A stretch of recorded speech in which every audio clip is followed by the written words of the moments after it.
Hello friends, welcome back to my channel GK with angel Raj. Friends, आज के इस video में हम एक्सरसाइज 1.1 के जितने भी क्वेश्चन बचे हैं उनको सॉल्व करेंगे। चलिए स्टार्ट करते हैं क्वेश्चन नंबर 5 से।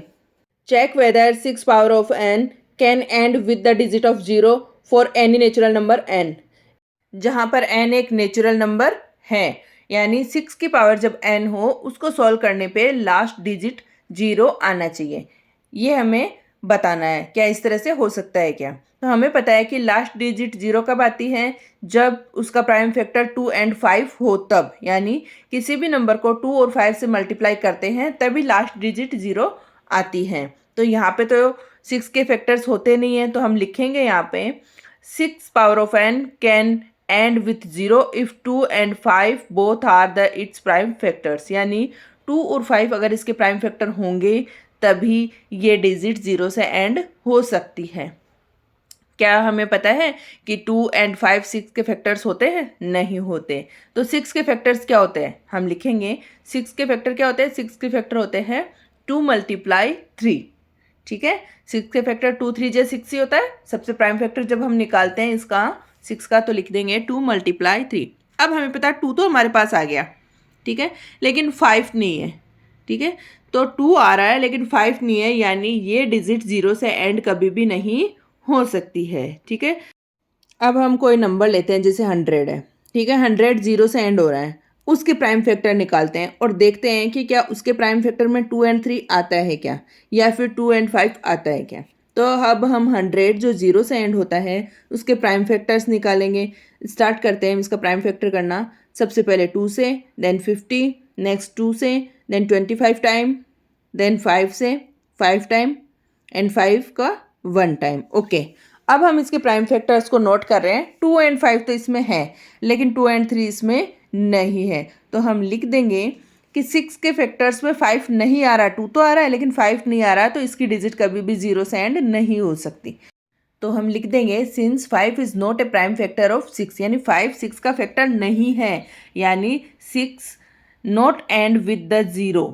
6 की पावर n है, वो कभी भी 0 से एंड नहीं हो सकती, क्योंकि 6 की जगह हम लिख देंगे 2 मल्टीप्लाई 3 एंड पावर n लगा दो, तो 6 की मल्टीप्लाई वाले डिजिट कुछ भी आ जाएगी लेकिन 0 नहीं आएगी, क्योंकि 2 मल्टीप्लाई 3 वाले नंबर ही वहाँ पे आएंगे। ठीक है, is that clear? Question number 5 complete हो गया है।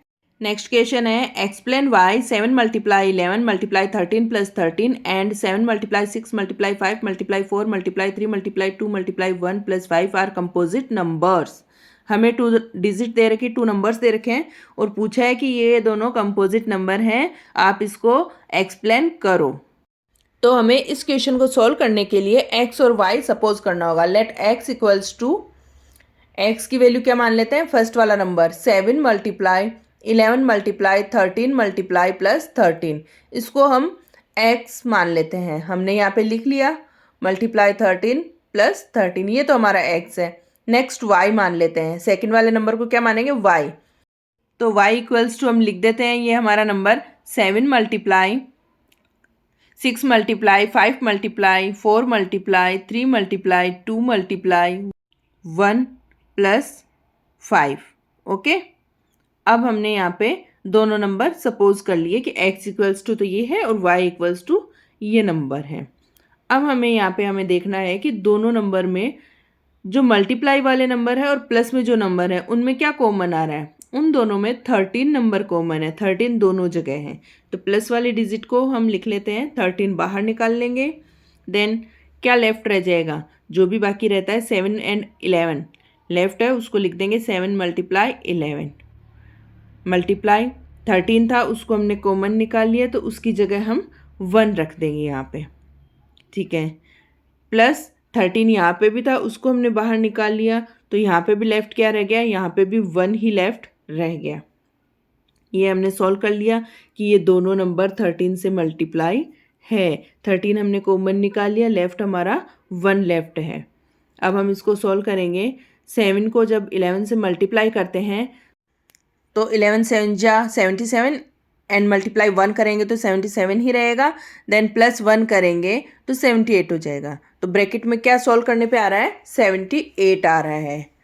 हम लिख देंगे यहाँ पे 78।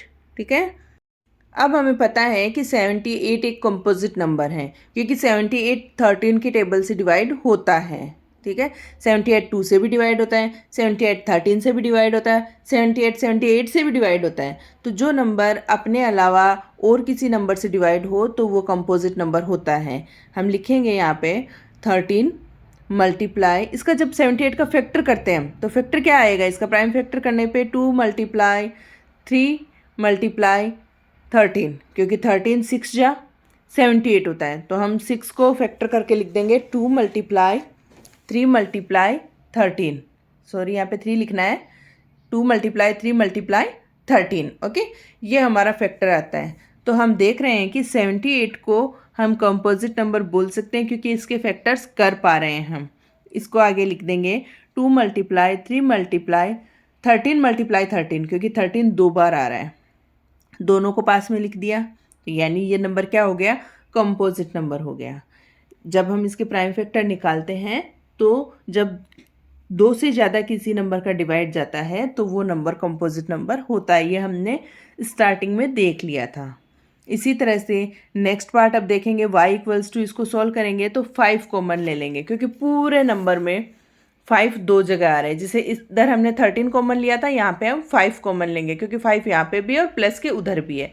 हमने 5 कॉमन ले लिया, जो भी लेफ्ट है उसको लिख देंगे 7 मल्टीप्लाई 6 मल्टीप्लाई, अब 5 हमने कॉमन ले लिया तो उसकी जगह हम क्या लिख देंगे, 1 लिख देंगे क्योंकि 5 हमने बाहर निकाल लिया, multiply 4 multiply 3 multiply 2 multiply 1 and plus 1, क्योंकि 5 यहाँ पे सिंगल था उसको भी हमने कॉमन निकाल लिया तो लेफ्ट क्या रहेगा, 1 रह जाएगा। 5 की टेबल 5 में 1 टाइम जाती है इसलिए।